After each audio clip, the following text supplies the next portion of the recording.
Bismillah, alhamdulillah, assalamu alaikum, peace be upon all of you. One of the most powerful things that you can do with young people is be sure that you never talk over them. And especially if you talk to them in groups or really just more than one-on-one, to never speak yourself while they're talking. Now, what do I mean by this? I don't mean that you always err to letting them dominate the conversation. That's not what I'm talking about. However, kids, they always tend to struggle to some degree to control their reaction to things. A lot of time, and the ability to have a thought provoked in their minds and hold on to it and wait for the appropriate time to articulate it is a developing skill from being a child into adulthood. And even many adults, they don't have that skill fully developed. So it's inevitable that when you talk to kids, especially when you lecture them about lessons, that they're going to interrupt sometimes. It's inevitable that when you talk to a group of kids, they will try to side talk to one another. They will also get a little impatient physically when they're listening, and sometimes they'll get like squirrely and move around. And this may or may not that they're paying less attention. When these types of things happen, the most powerful thing that you can do, and what you have to do, is simply pause your talking.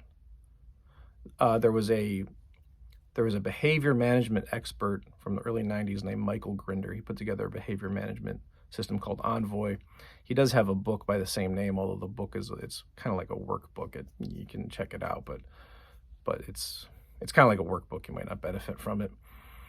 But Michael Grinder, he said that pausing is the most powerful nonverbal communication that a human being can do, basically. And he studied this stuff, and the behavior management people in education, the ones who studied nonverbals and body language, they're without a doubt to me the ones that you can get the most value from.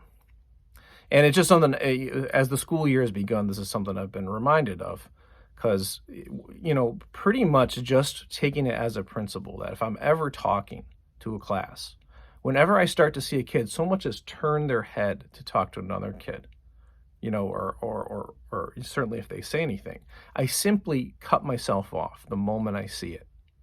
And that acts as a cue to where the kid's going to turn to say something, and then they turn right back once they hear me pause. Because it's not natural for someone to pause in the middle of what they're trying to say, especially pause in silence. I don't mean pausing and you say, or what was I going to say, or this type of thing, but pausing in the middle of yourself into complete silence. That makes sure kids are listening.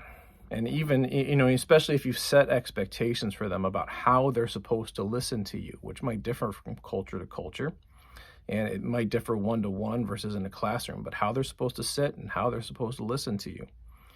Once they do anything that deviates from that and you pause, it triggers to them that you've noticed. And 9 out of 10 times, even more than that, the reaction from the kid to the pausing will be that they go right back into complying with the expectations that you set out for them. Now even in casual conversations, when you're trying to articulate something to kids and they start talking to one another, or they interrupt you, it can be provoking when you're interrupted by kids. It's annoying. But so oftentimes the natural reaction to being provoked like that is you raise your voice louder and you let your agitation show. But it's really a good idea to train yourself to not do that, and to instead to just cut yourself off. You let the kid get their interruption out. They won't have too much to say beyond that. And what you most of the time want to do, you don't want to address the interruption, especially if the kid has something contentious to say. And I think I have a previous video where I talk a little bit about this. When kids start getting contentious with you, the last thing you want to do is start reacting to what they're saying, because that will just give them more to react to themselves, and it gets into this tit for tat going back and forth that there's no point in getting into. But if you just let the interruption come out, you take a relaxing breath yourself, and you restart the sentence in which you cut yourself out from.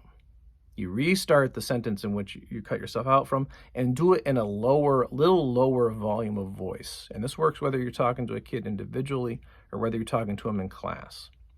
That tells the kid that there's the interruption they made, whatever they said, it has no weight with you, and it's not the point of what is being said.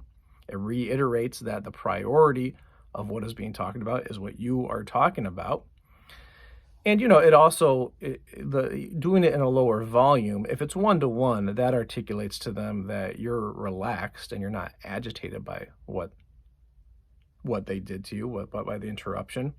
It also has a way of sub-communicating that there's an importance to what you're saying.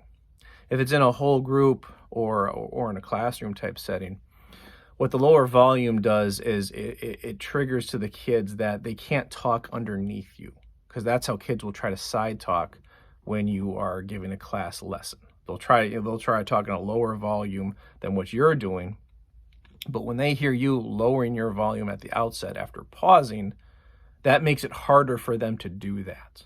And it triggers them that they're not going to be able to. And also that maybe you are to the side, you're listening, and you're sensitive to whether or not they're listening. And you're going to cut yourself off if they talk. The other thing it does, like with this nonverbal cueing, it's a way of showing that you're attentive to what they're doing. And this is especially important in a group setting. And it helps them self-regulate to stay paying attention, but it doesn't call them out in any sort of way. And kids are very, very sensitive to that. Because if you stop what you're talking, you name the kid, you tell them to be quiet, or you shame them for not listening, this type of thing, that can make them feel nervous, shamed, upset, or whatever. And they're going to shut off from listening to you then, even if they're quiet after that. So, it's something that moves them along to doing what you want them to do, which is listen in this case.